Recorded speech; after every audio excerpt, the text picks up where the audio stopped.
हाय. तर आज आपण बनवणार आहोत उपमा.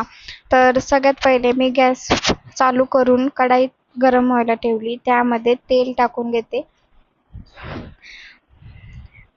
तेल गरम झालं की आपण त्यामध्ये 1 चम्मच जिरे आणि 1 चम्मच मोहरी टाकणार आहोत. त्यानंतर हिरवी मिरची ती टाकणार आहोत.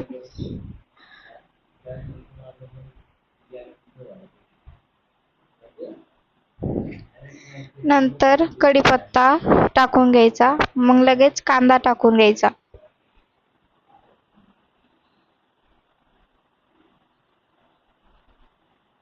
मिक्स करून घ्यायचं.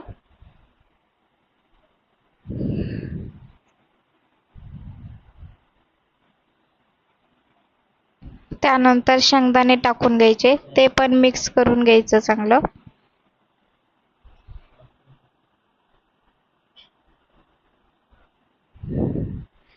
त्यानंतर रवा भाजून घेऊ आपण.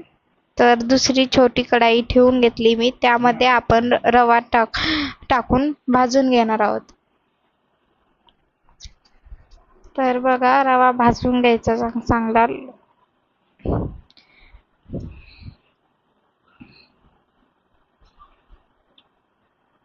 बघा, रवा भाजला आपला. लगेच मग मसाला परत थोड्या वेळ परतून घ्यायचा.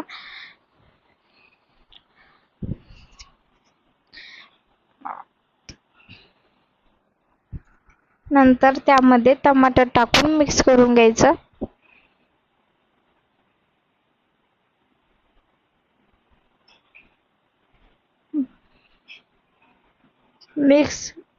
मिक्स झालं की मग त्यामध्ये आपण हळद टाकणार आहोत.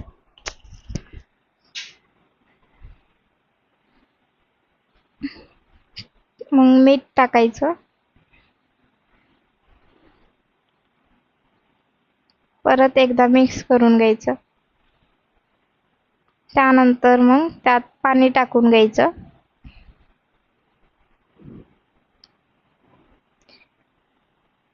मी इथं 2 तांबे पाणी टाकून घेतलंय. परत एकदा मिक्स करून घ्यायचं त्यात.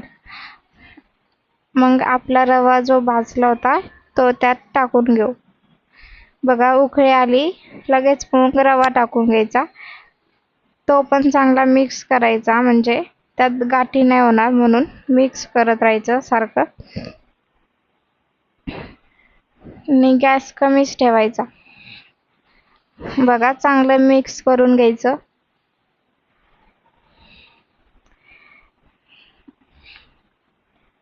बघा, मिक्स झाले आपलं चांगलं. ते बघा, चांगलं मिक्स करून घ्यायचं.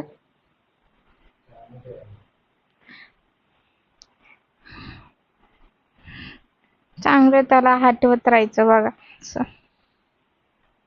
तर बघा, आपला उपमा इथं झालाय. तर परत एकदा मिक्स करून घ्यायचं, खाली लागू नये म्हणून.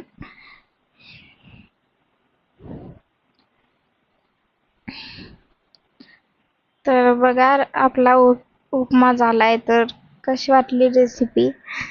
तुम्ही पण ट्राय करा.